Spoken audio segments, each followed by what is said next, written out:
कोई half disc का है, क्या है, डिस्क। अब यहाँ पर देखो, अभी जो केस देखे आपने वहाँ पर मास लीनियरली डिस्ट्रीब्यूटेड था, यानी कि वहाँ पे लीनियर मास डेंसिटी डिफाइन थी। लेकिन यहाँ पे क्या है, एक एरिया में डिस्ट्रीब्यूटेड है, यानी कि यहाँ पे जो डेंसिटी होगी वो कौन सी डिफाइन होगी, एरिया मास डेंसिटी, ठीक है ना।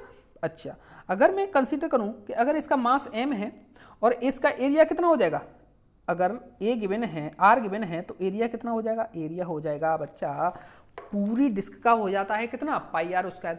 कितना हो जाएगा, पाई आर स्क्वायर। लेकिन ये तो हाफ है, तो कितना हो जाएगा, पाई आर स्क्वायर का pi are square by 2, pi are square by 2,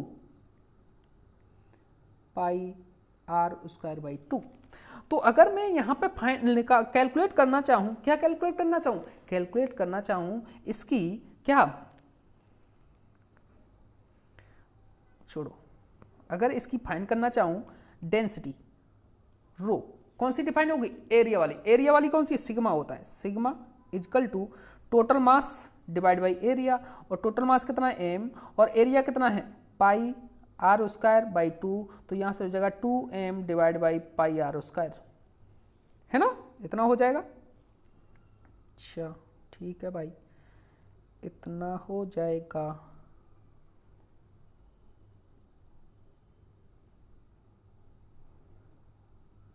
छोटा हो जाए छोटा, ठीक है ना, इसको हम यहाँ कहीं रख देते हैं, ठीक है। ओके, कितना आया, 2m pawn pi are square, ठीक है। अच्छा, तो अब दूसरा मेरा फर्स्ट पॉइंट क्या होगा, मैंने क्या बोला, जब कंटिन्यूसली बॉडी है तो उसका मुझे सेंटर ऑफ मास फाइंड करना है। तो फर्स्ट ऑफ ऑल मैं सोचूंगा वो बॉडी किस टाइप के एलिमेंट से मिलकर बनी हुई है, किस टाइप के एलिमेंट से मिलकर बनी हुई है। अब डिस्क किस टाइप के एलिमेंट से बनी है मुझे बताओ। क्या ये डिस्क इस तरीके से रिंग बना दो, रिंग बनाते चलो रिंग के ऊपर रिंग, तो बहुत सारी रिंग्स मिलकर बनी हुई है ना। तो मैं क्या करूंगा, अब यहाँ पे मुझे पता चल गया जो डिस्क है वो बहुत सारी रिंग से मिलकर बनी हुई है, तो मैं कंसीडर करूंगा a element of shape a ring, एक रिंग साइज का एक एलिमेंट कंसीडर करूंगा। किस तरीके से, इस तरीके से मैं एक रिंग ले लूंगा। कैसे ले लूंगा,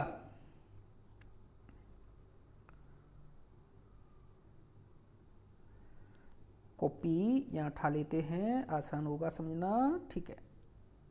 ओके, इसको बड़ा कर देते हैं, इसको छोटा कर देते हैं।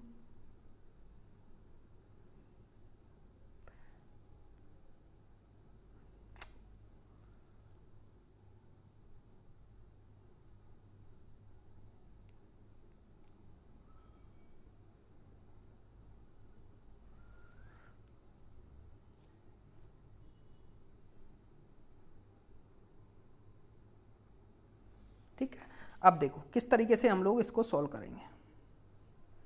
यहाँ पे एलिमेंट कैसे मानना है, रिंग मानना है, क्योंकि बहुत सारी रिंग से मिलकर बना हुआ है। इस तरीके से एक रिंग माना of radius R, this is the origin, radius R length का एक रेडियस माना ऑफ डी आर थिकनेस, उसकी चौड़ाई कितनी ले ली मैंने, डी आर, एक रेडियस लिया, रिंग लिया,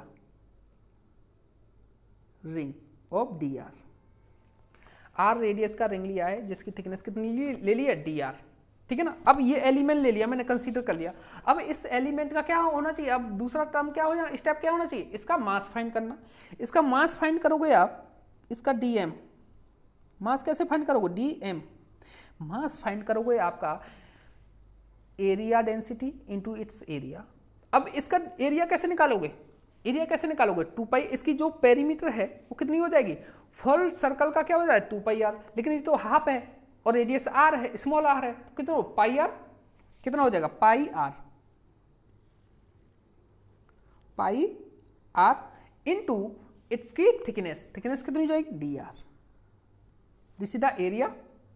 अब area into areal density, this is the mass. Areal density कितना निकाला आपने, वो निकाला है 2m divide by pi are square, this is the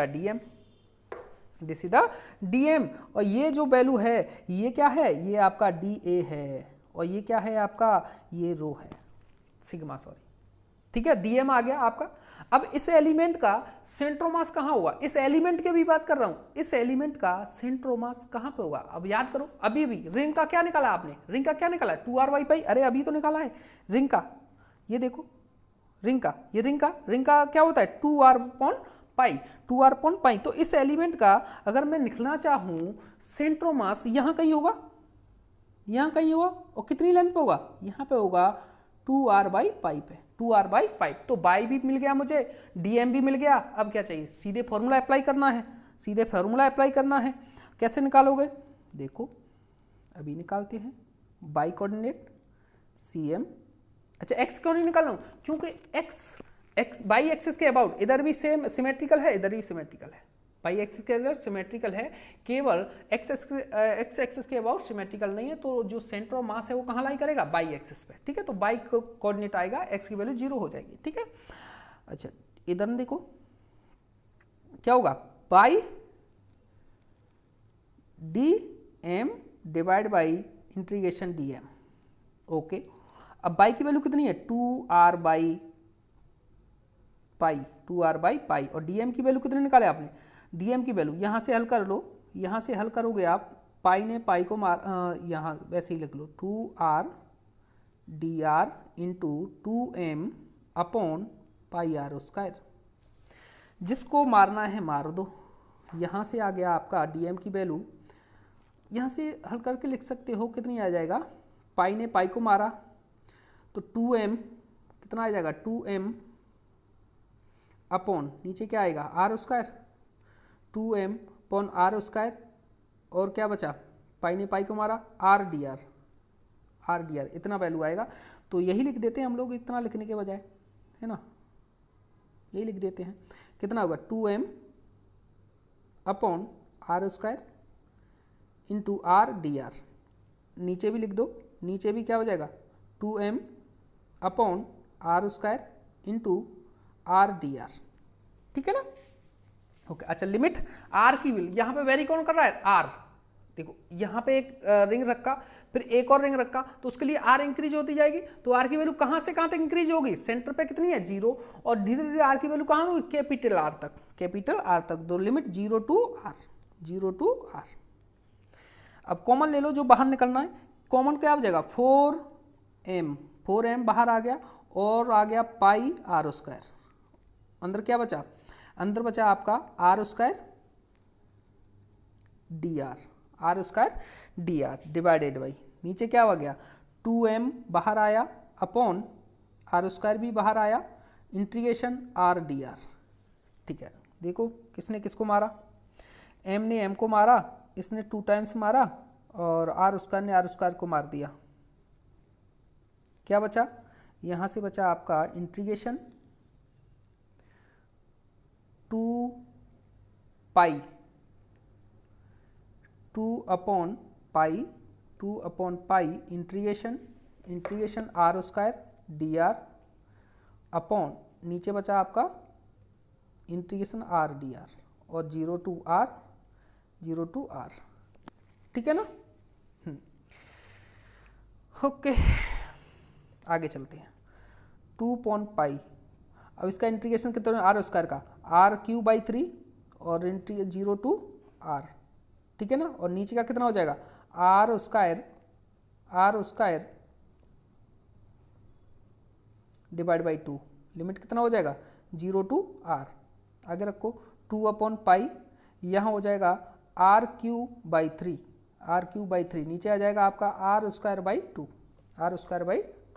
तो यहाँ से कितना बचा, ये इसने q ने स्क्वायर ने इस q को मारा, और 2 ऊपर चला गया, तो कितना हो जाएगा 2 ऊपर चला जाएगा, तो ऊपर हो जाएगा 4 हो जाएगा, 4π हो जाएगा, और क्या बचा r बचा, है ना कि 4r/π।